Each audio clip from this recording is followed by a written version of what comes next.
I'm Svetlin from ITIA. I will show you how to make a tool Arrowhead compliant. So let's dive in. First we have to define what is a tool. A tool is a software or hardware with adequate software on board that supports cloud platform, system of systems, and system of systems engineering activities. The phases of the engineering process in principle can be managed without tools, for example with strong human component, but probably it will use some. So a tool could be a design time or a runtime tool depending on its place within the process. It can be either a service provider, a consumer, both, or even none. In short, if it's compliant with the Arrowhead framework, it's the first three cases, or not. We stress that it's not necessary for a tool to support some Arrowhead design phase to implement any services in the strict Arrowhead framework sense. Such a tool is called Arrowhead enabled. In contrast, a framework compliant tool is called an Arrowhead native tool. The output of a tool should be processable by other tools adopted in other phases of the engineering process. The output of a tool should be processable by other tool chains. A tool is an atomic part of a tool chain and cannot be broken down in subtools that can work autonomously.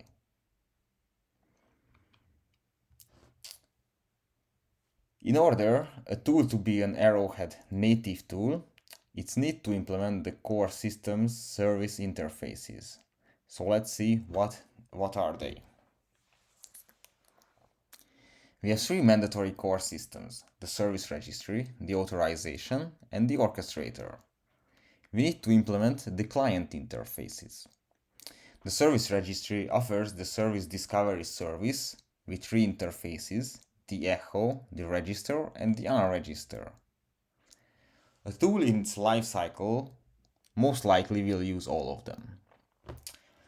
When a tool starts up, it checks the service registry's availability via the echo, then it registers itself, if it's providing a service, of course. It can query the other core system's data so it can use them. And when the tool is being shut down, it should unregister itself. From the authorization, it can implement the echo, and most importantly, the public key interface, so it can get the authorization core system's public key. This is an important step in the JSON Web Token verification. When a tool or application who is a provider is being invoked by another consumer system, it will send a token. This JSON Web Token is encrypted with the public key of our provider. In the first step, we need to decrypt it with our private key.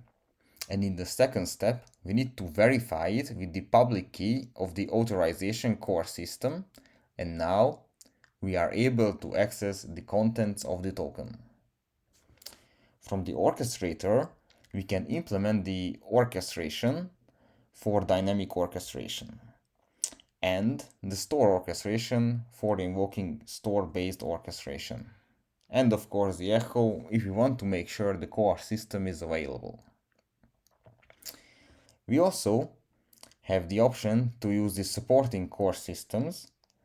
There you need to implement the service you wish to use. In this familiar diagram, we can see how a consumer can access a provider. The same workflow is present when dealing with tools. Firstly, a service provider registers itself. Then the consumer starts the orchestration process because it would like to consume the provider's service. The orchestrator asks the service registry to look up the providers for this given service, Then the orchestrator asks the authorization core system to check for which provider does the consumer has access rights.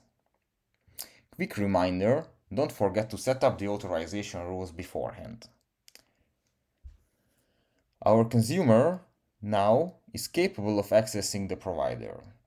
So it sends the token along with the request and the provider verifies it before it will send back any data. In a nutshell, this is what you should do to make your tool Arrowhead compliant. Thank you for watching.